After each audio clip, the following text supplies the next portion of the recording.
তুমি কলেজে পড়েছো এই জন্য তোমার কোরআন অশুদ্ধ না বন্ধু, হাসরের ময়দানে এটা টিকবে না, এটা টিকবে না। যত সৌন্দর্যই দেখাও তোমার যৌবন শেষ হয়ে যাবে।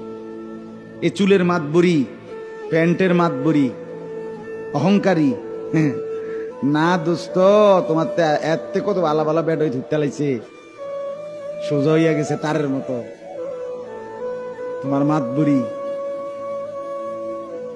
হ্যাঁ আমি পরশুদিন বললাম না, পরশুদিন সোমবার দিন আমি পাবনা গেছিলাম, আমার পাবনা দাওয়াত ছিল। রবিবার রাতে গেছি, সোমবার রাতে আবার ফিরে মঙ্গলবার গতকাল সকাল 9টায় আসছি।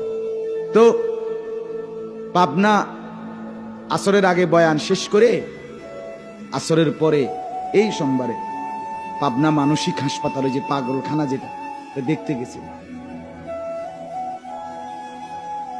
আমারে বিশেষভাবে অনুমতি নিছে, ভিতরে এমনি ঢুকতে দেয় না সবাইরে, বলে টলে অনুমতি নেওয়া হয়েছে আমার জন্য। তা আমরা 3-4 জন ভেতরে ঢুকছি, ভেতরে অনেকক্ষণ দেখছি।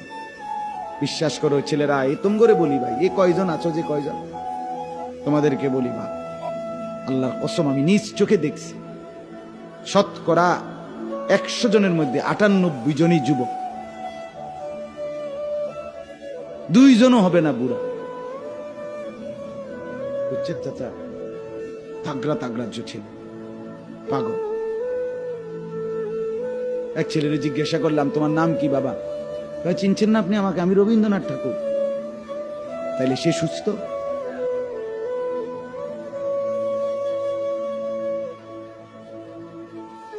কিসের অহংকার করছো? কতদিন হয় নামাজ পড়ো না?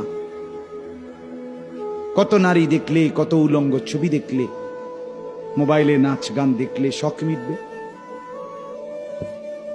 কত লক্ষ মহিলাকে দেখলে তোমার তৃপ্তি হবে?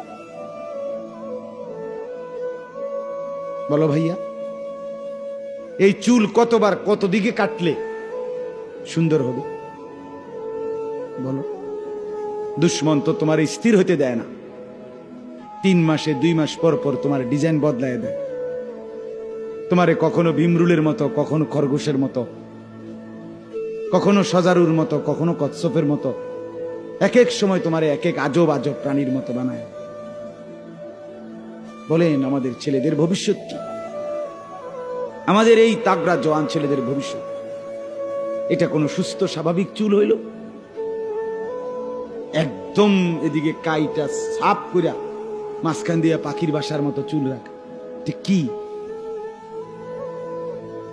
মাথা নামাইও না দোস্ত, আমি দেখছি দোস্ত, মাথা নামাইও না, মাথা নামাইও না, বরঞ্চ ভাবো। তোমারে লজ্জা দেওয়ার জন্য বলি নাই, পরিবর্তনের জন্য বলছি। সবাইকে বলতেছি, কেন আমরা মুসলমান, আমাদের আল্লাহ আছে, আমাদের রসুল আছে, আমাদের ধর্ম আছে, আমরা পাগল না, আমরা মাতাল না, আমরা গন্তব্যহীন না, লক্ষ্য উদ্দেশ্য ছাড়া না। আমাদের এখান থেকে জন্ম থেকে শেষ পর্যন্ত আমাদের ঠিকানা আছে।